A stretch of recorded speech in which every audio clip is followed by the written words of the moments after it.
श्री राम समर्थ. सद्गुरू श्री ब्रह्मचैतन्य गोंदवलेकर महाराज यांचे प्रवचन 1 मार्च. प्रापंचिक माणसाची स्थिती कशी असते? सर्व संतांनी भवरोगावर खात्रीचे औषध सांगितले आहे. सर्व संत आपापल्या परीने मोठेच आहेत, पण त्यातल्या त्यात समर्थांनी आपली जागा न सोडता विषयी लोकांचे चित्त कुठे गुंतलेले असते हे पाहिले आणि मगच रोगाचे निदान केले.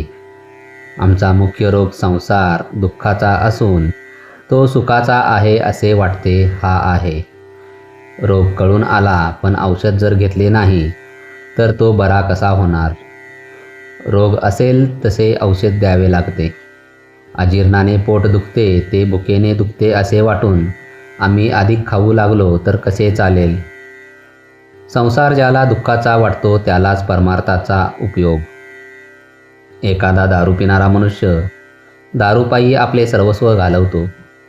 दारूचा अंमल नसतो त्यावेळी तो शुद्धीवर येतो आणि त्याला आपल्या बायको मुलांची काळजी वाटते.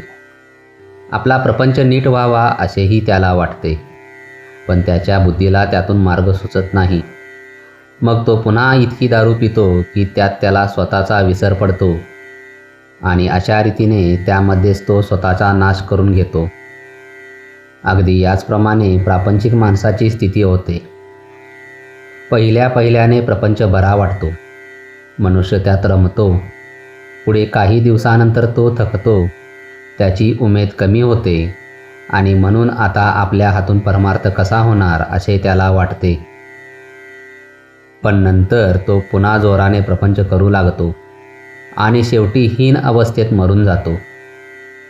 जो जगाचा घात करतो तो एका दृष्टीने बरा, कारण जग स्वतःला सांभाळून घेईल, पण जो स्वतःचा घात करून घेतो त्याला कोण सांभाळणार? तो फार वाईट समजावा. केवळ प्रापंचिक हा असा आत्मघातकी असतो. खोटे कळूनही त्यात सुख मानून तो राहतो आणि देवाने जे निर्माण केले ते माझ्या सुखाकरिताच केले असे समजून मरेपर्यंत त्यातच गुरफटून जातो. मनुष्य तेच करीत असूनसुद्धा त्याला त्याचा कंटाळा कसा येत नाही? कालच्या गोष्टीच आपण आज करतो. आपल्या लक्षात जरी आले नाही तरी त्या गोष्टी झालेल्याच असतात. तेच ते जेवण, ती नोकरी, तोच तो पैसा मिळवणे, सगळे तेच. असे असतानाही माणसाला कंटाळा का येऊ नये? याचे कारण असे आहे की विषय अत्यंत गोड तरी असला पाहिजे किंवा हवेला तृप्ती तरी नसली पाहिजे. या 2 कारणांपैकी दुसरे कारणच खरे आहे. आपली हाव पुरी झाली नाही हेच खरे आहे. विषयामध्ये सुख आहे ही आपण कल्पना केली, त्याचा अनुभव अनेक वेळा घेतला, तरी अजून आपली कल्पना ही खरी की खोटी हे आपल्याला कळत नाही. हे मात्र और आहे. जय जय रघुवीर समर्थ. आजचे बोधवाक्य. जो मनुष्य प्रपंचातला आपला अनुभव जमेस धरत नाही तो कशानेच शहाणा होत नाही. श्रीराम समर्थ.